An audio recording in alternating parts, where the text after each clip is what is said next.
اعوذ باللہ من الشیطان الرجیم بسم اللہ الرحمن الرحیم سورۃ البقرہ القرآن سبق نمبر 7۔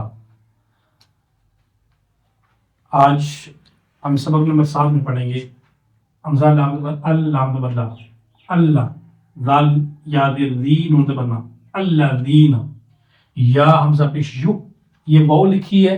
واو پڑھنے میں نہیں آئے گی، لکھنے میں آئے گی کیونکہ اس کے اوپر حمزہ ہے، تو ہم حمزہ کے ساتھ یا کو ملائیں گے، یا پیش حمزہ یو الذین یو میم زیر می یؤمی نون واو پیش نو یؤمنو نون زبرنا یؤمنون با لام زیر بل غین یا زبر غی بالغی زیر بی بالغیبی واو زبر با یا پیش یو ویو قاف یا زیر قی ویوقی میم واو پیش مو ویقیمون نون سواد زبر نس ویقیمون الصلاۃ والسلام کھڑا لا ویقیمون الصلاۃ تا زبر تا وَيُقِيمُونَ الصَّلَاةَ، یہ واو پڑھنے میں نہیں آئے گی، لکھنے میں آتی ہے۔ واو زبر وا میم میم زیر میم میم الف زبر ما ومیم ما را زبر را زا قاف زبر زق رزق نون کھڑا زبر نا رزقنا ہا میم پیش ہم ومیم ما رزقناہم یا نون پیش یون فا زیر فی قاف واو پیش کو نون زبر نا ينفقون۔ اب ہم نے پڑھا ہے توڑوں کے ساتھ، یعنی اس کے ہم ہجے کیے ہیں، اگر ہم رواں کے ساتھ پڑھیں گے تو ایسے پڑھیں گے الذین یؤمنون بالغیب ویقیمون الصلاة ومما رزقناہم ينفقون۔ اب الذین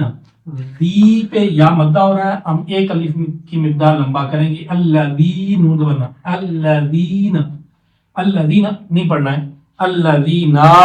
لمبا بھی نہیں کرنا ہے، یؤمنون حمزہ ساکنہ کو ہمیشہ جھٹکا دے کر پڑھنا ہے، تو اس لیے اس کو جھٹکا دے کر پڑھیں گے۔ یؤمنون آگے واو مدہ ہو رہا ہے کیونکہ نون واو پیش نو یؤمنون واو ساکن سے پہلے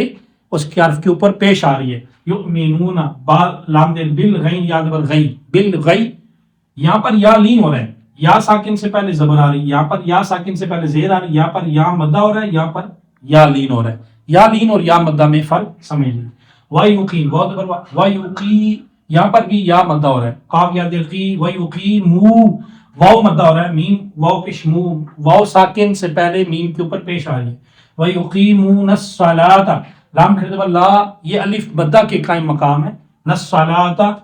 وَمِمَّا میم میم زیر میم میم الف زبر ما وَمِمَّا میم مشدد اور نون مشدد میں ہمیشہ گننا ہوگا، وَمِمَّا رَزَقْنَاهُمْ نون کھڑے زبر نا الف مدہ کے کیا مقام ہے، ہم ينفقون یوں یا نون پہ ينفقون، یا